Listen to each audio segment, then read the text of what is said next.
Welcome everyone to this year's Sophomore Council Presidential Debate. The following 5 people are your candidates for the President and Vice President positions on the 2016 to 2017 Sophomore Council.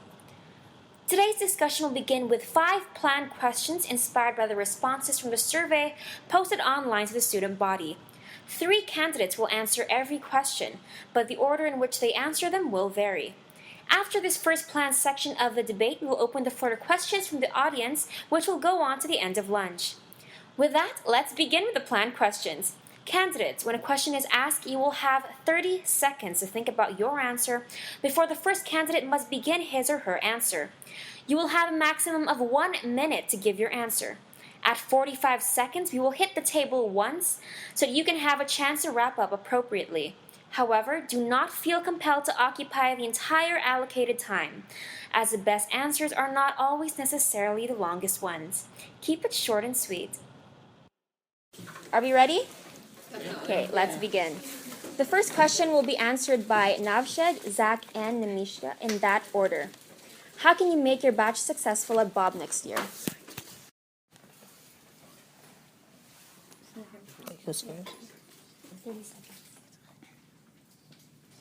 Oh, do we all answer it? No, you have 30 seconds to think.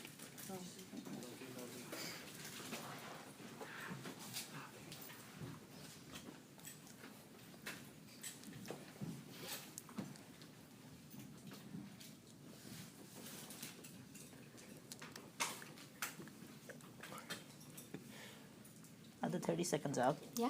Okay. Okay, so if I was president, what I'd do is I'd start putting notifications for Bob well before the event, and I'd start putting posts to get the Bob spirit up for our batch. So, and of course, I know we have such an amazing batch. Our talent alone will make us win by a landslide.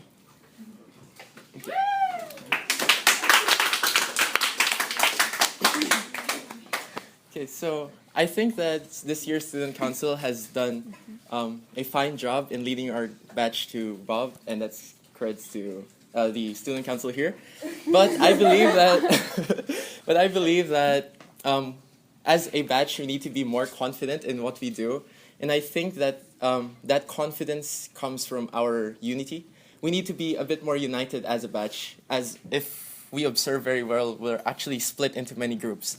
But I believe that when we come together, if we join our voices together and plan out what we will be doing for Bob, if we will be able to listen to every single idea that the people have and synthesize them together, then we will be able to be more confident for Bob, and we will be able to win more spirit points and be a bit more successful in it. Okay. So, I personally think that even though that the council from last year, including David, who was the president, did an amazing job organizing Bob, I saw him running around, making the best of everything. I think that if I were the new president or in presidential pool and I was able to lead the grade 2 and newer, higher Bob Glory, I'm a very artistic person, and I feel like I could really add that into Bob Glory, and I can make signs. I'm really enthusiastic because of no absolute reason. On a Monday morning, you'd see me running around the school happily because it's I'm so happy basically all the time, and you wouldn't believe how nervous I am right now, but I still confidently believe that if I were to become the new president, I could definitely lead the grade to Bob Glory because we are the sophomore, so that's pretty good. And we're in the middle now, that we're at that point where we just have to shine. We just have to go out there. And I'm willing to, go ahead and help you guys do that. So, yeah. I'm done now. Okay, the second question will be answered by Putra, David, and Navshed in that order. What is something that someone has said that forever changed your way of thinking?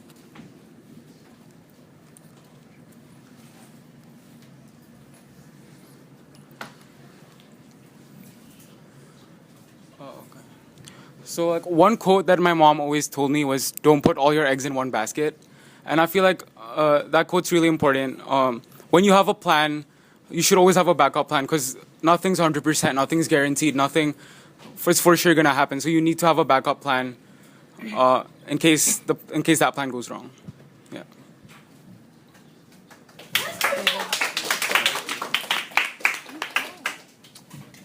Well, what they said, well, it's just one word, pie. Not the math pie, but like, the one we eat. And it stands for be passionate, be interconnected, and be experienced. And I find that these three keywords, passionate, interconnected, and be experienced, really fits my personality. And this advice really helped me like go for the student council president like last year. Thank you. Well, the quote that inspires me the most is the bigger they are, the harder they fall, because it inspired me to think in a way that just because you're the unlikely choice, there's still a possibility of you to actually win. Yeah. Thank you. The third question will be answered by Zach, Namisha, and Putra in that order. What do you think sets you apart from the other people running for these positions?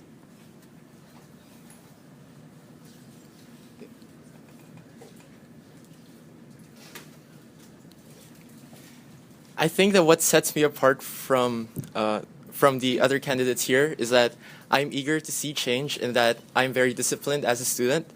And I believe that I would be able to support and develop our batch, but I would need help in that. What makes me run for this position, though, is the potential that I see in our batch. What I want is that we should be able to grow that potential, that we should unite and raise our voices so that we may be able to reach new heights. And I believe that we can all do that together if we stay disciplined. I've been able to join many different activities like ambassadors and the middle school play. And what I learned, I've been able to discipline myself to listen to each and every voice so that we may be able to serve excellently. Okay, so what sets me apart from like the other candidates seated right next to me is that I'm a very, very enthusiastic person, and you've already heard that from me, like I've already said that. But the thing is, like, I see our batch, and I see like so many diverse different communities. I see different internationals, yeah. And I kind of just see like different faces, and I know who everyone is. The thing is, I'm not sure if not everyone knows me. But that's why I'd like to, like, that's what sets me apart, because I want to go in and I want to make friends with everyone. I want to be like the one who's approachable. When you have a guy issue, when you have a school issue, you can come up to me and be like, okay, well, Namisha, what do I do? And I will happily give you advice, because I've had issues too. I'm willing to take the fact that I've had issues. I'm not perfect. I realized that like a long time ago. I couldn't climb the top of the climbing wall in PE right before this, but I was still proud because I made progress. And that's what I want to do with our grade. I want to make progress. I want to go far and beyond what we already are. I want to move on and be happy with ourselves. Some people are judging themselves by everything, and I want to go ahead and make them happy for who they are. That's what sets me apart from these candidates. Putra, right? Yeah. Just like, I would be taking on like a leadership style that's very calm and open-minded. That's flexible to change. Like, everyone has like personal vendettas, I guess, against some people, but I will try.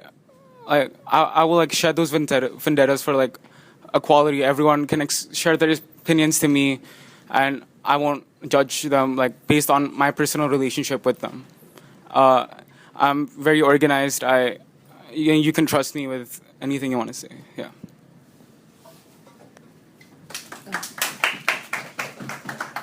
I'm also the only girl here.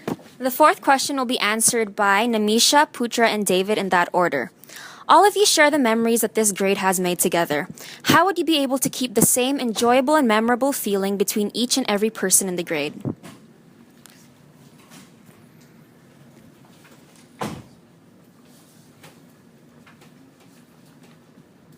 Okay, can I go? All right. You guys can tell I'm nervous. Okay. Basically, I think that the most fun I've had, like, since 5th grade when I came into ISM after, like, a school, I've had, like, the most fun, like, being together, doing teamwork, getting into arts, getting into sports like football, badminton, in fact, even boxing I'm starting now. And I just think that would something that make like the rest of high school memorable, like the rest of senior sophomore year, which is really important. Like in this point where we're starting to get into IB, we're good, like in 11th grade, obviously, but like we're starting to get into more tests. It's starting to get a little bit harder. Is that we just kind of like let it go, drop it, move on, relax for a while, make it memorable, make those memories, like not through a computer screen, but like the real life. So if I go up to Poocher and be like, hey, Poocher, how was your day? He'll be like, hey, it was pretty good. I'm like, oh, that's cool. And we're making that, like, memory between us. Like, that little 2-minute conversation would be, like, something that might make his day a little bit brighter, might help me a little bit more. So all in all, if I think that I would want to make the memories last, is doing something different. I want to maybe organize different kinds of events, and I'm like willing to do that open-handedly. Like I'm willing to do that on my own because I feel like I could do something like that because I've been a leader before, student ambassadors. I'm almost done. I've been a leader, student ambassadors, and I've done everything that I think I could use to deserve this. I've heard that before. Thank you. I think like the most important thing to achieve that is diversity, and one way we can do that is through assemblies and advisories. Like a lot of the times, like students in our batch are really bored of like someone presenting something, and instead of that, we could maybe do something more active, like a dodgeball tournament or something like that. Or some students complain about homework load. Maybe extra time to do our homework in those advisories. Maybe like in wellness class, Miss Bertrand let us power nap for like half an hour. Maybe like once every quarter. Once per quarter we can have like a power nap because we're all so tired from all the homework, from all the stresses, and or sometimes we can just socialize with our friends for like one assembly per month, or just make it like diverse and mixing it up a lot. Yeah.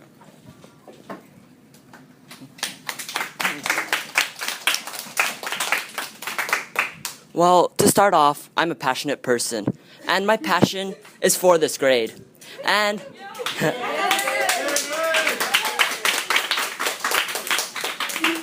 I'm interested in making our next year, our sophomore year, a very, very memorable year. Last year, as freshman council president, the experience has been like really memorable and also very rewarding. And I plan to make this next year just as memorable, or probably much more memorable, because through events like Battle of the Bearcats, Saturday services, and other possible competitions in like gaming or arts or sports, we can have our successes as a grade united. Thank you. Okay, that brings us to the end of our planned questions section. So members of the audience may now ask any questions they may have. Once a question is asked, I will pick on candidates who raise their hands ready with an answer. But due to time constraints, only 2 candidates will be allowed to answer each question.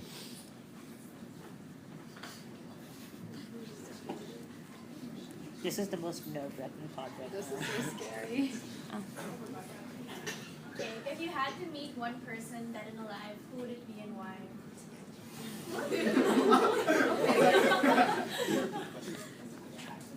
If you were to meet one person dead or alive, who would it be and why? Like, okay. I'd probably meet Stephen Hawking because that guy's dope. I don't know. It might be a really serious answer, but I'll want to meet Jose Rizal because he had lots of things that changed the Philippines. Jose Rizal is the person who started the Philippine Revolution. It was because of him that our country today is at least this great. We're not being conquered by any other countries right now.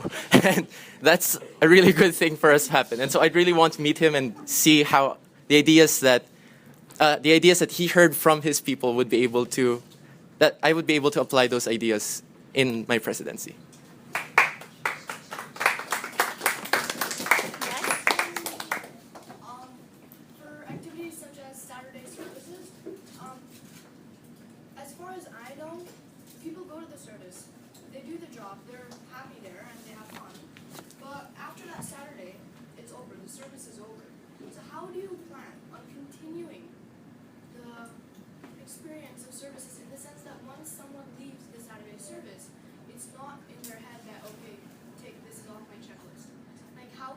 How will you help the student body of our grade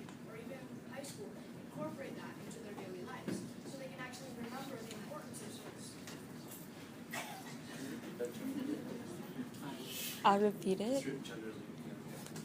Okay, so how do you plan to continue service even after service trip? So it's just not a tick that students think of.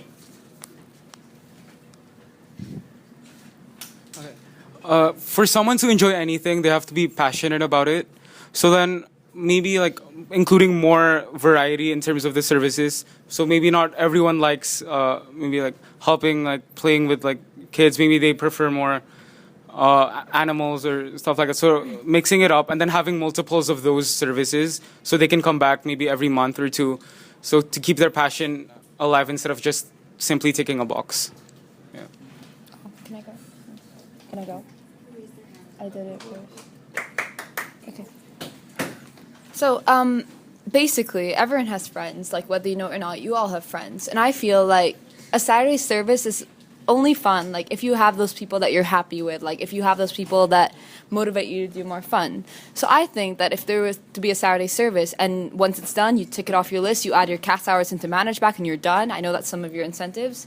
After that, you should be able to do it again and again and again because you're happy doing it with your friends. Like, you're happy, like, having that little bit of a bonding session. So next time, we'll make this short and sweet. Next time you want to go to, like, the mall to watch, let's say, the Civil War is coming up. Watch it, but then maybe also with that, get that same group of friends and go to a Saturday service because you're not impacting your own life, you're also impacting someone else's life. So that's what I think. Oh, I can. Okay. Well, our grade has one service partner, and it is Child Hope. And in their name, it has the word hope.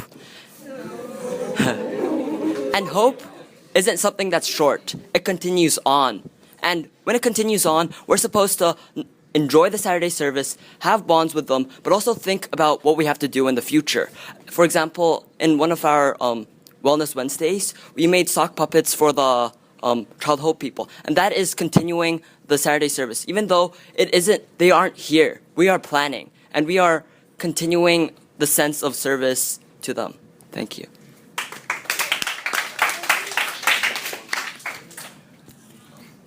Okay, thank you to everyone who attended this debate, and special thanks to the candidates who answered questions which weren't necessarily the easiest.